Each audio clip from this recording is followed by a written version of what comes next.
If you want to add a flashlight torch on your lock screen on your Samsung Galaxy S25 Ultra, here are a couple ways of doing this. So the first one is to open up your settings. After that, scroll down to your lock screen in AOD section.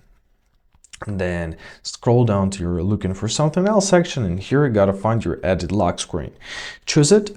Now check for the availability of the widget. For example, we want to replace this one. Choose your flashlight, press done at the top right corner, and now, as you see, let me show it to you, we have a flashlight and it's working. So the second variant is right through your lock screen. So on your lock screen, locked lock screen, of course, hold your finger.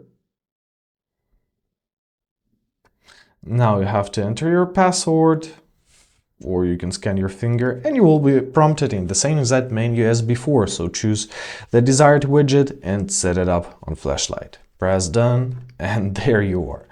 I hope this video is helpful. Thank you so much for watching. Have a great day, and please consider subscribing to our channel.